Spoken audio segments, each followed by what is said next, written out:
Prosecutor Joshua Steinglass saying prior to that August 2015 meeting, had you ever purchased a story in order to not print it about Mr. Trump?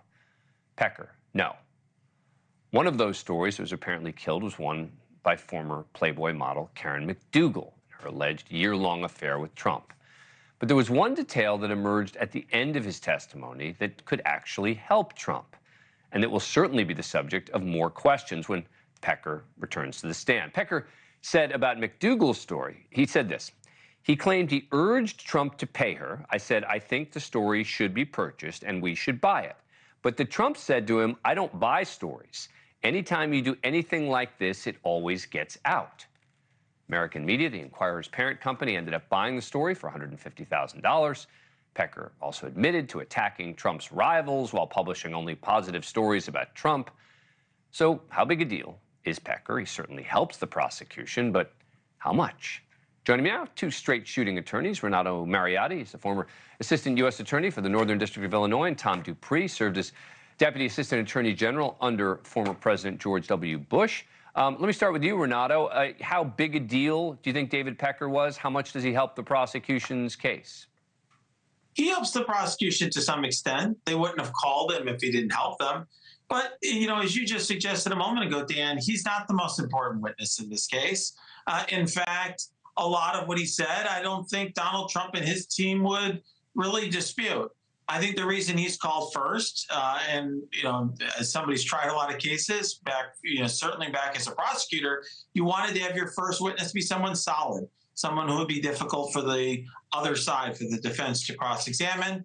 And that's what they got here. A witness who is going to say a lot of things that Donald Trump's team really doesn't dispute. That's not at the core of their defense. Tom? I generally agree with that. Look, their prosecutors were never going to start their case with Michael Cohen, who's going to be the biggest lightning rod of this case. I think they see Pecker as largely a stage setter. They wanted to educate the jury about how this whole catch and kill regime supposedly works. They wanted to give the jury a frame, a lens through which the jury could then interpret all the evidence that's going to follow over the next 6 weeks. So he's a big witness, but he's not the biggest witness we're going to hear from in this trial. All right, before Pecker's testimony today, the judge heard arguments on whether Trump has violated repeatedly a gag order. Things got, really heated during the hearing, and despite Trump reposting social media attacks made by some of his allies and calling Michael Cohen and Stormy Daniels sleazebags, which sure seems like a violation of the gag order, Judge Juan Merchan did not end up making an immediate ruling. Trump's team had an opportunity to defend themselves, and while Trump's argument was that he was just responding to an apparent barrage of political attacks, as Trump attorney Todd Blanche put it, Blanche couldn't really give specifics on some of what those attacks were. Judge Merchan clearly getting frustrated, and at one point, Todd Blanche saying Trump is being very careful to comply with the gag order, and without specifics to back it up, that seemed to put Judge Merchan over the edge, firing back, saying, Mr. Blanche, you're losing all credibility. I have to tell you right now, you're losing all credibility with the court. Renato, what do you think is going to happen here with regard to the gag? My guess is slap on the wrist for these, but firm warning about you do it again and you're going to have big problems. But I don't know, your take?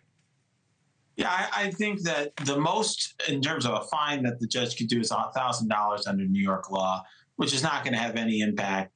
I don't think the judge is going to imprison, throw Trump in jail for an hour or two or three or a day. I don't see that happening. I think the judge is going to try to use his soft power to try to lean on Trump's attorneys. I think that's part of what he's doing here. He has a lot of authority within the four walls of that courtroom.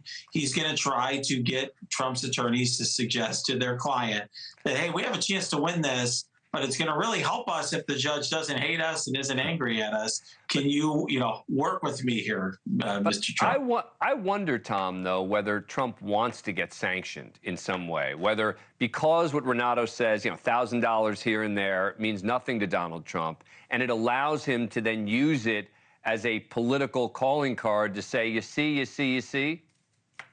I think there's a lot of truth to that. Look, I mean, the former president may just see these little sanctions, $1,000 here, $10,000 there, as the cost of doing business and the cost of being able to exercise his free speech rights and hold press conferences on the courthouse steps to complain about the prosecution. And look, I think it is virtually nil the likelihood that the judge actually orders Trump to jail. That is just not going to happen. I think the likeliest outcome here is that the judge basically fires a warning shot. I suspect he will say in no uncertain terms that this sort of tweeting and public commentary has to stop. It has to be limited. I think the judge may threaten to throw him in jail if this continues, but I don't see it happening right away. I think there are several steps we would have to get to before we get to that extreme outcome. Yeah, and look, I didn't even mention really jail in my introduction because I just think that's sort of, you know, the wish and hope of the left-leaning media who are like, oh, he's going to go to jail now for this. It's like, no, he's not going to go to jail over the gag order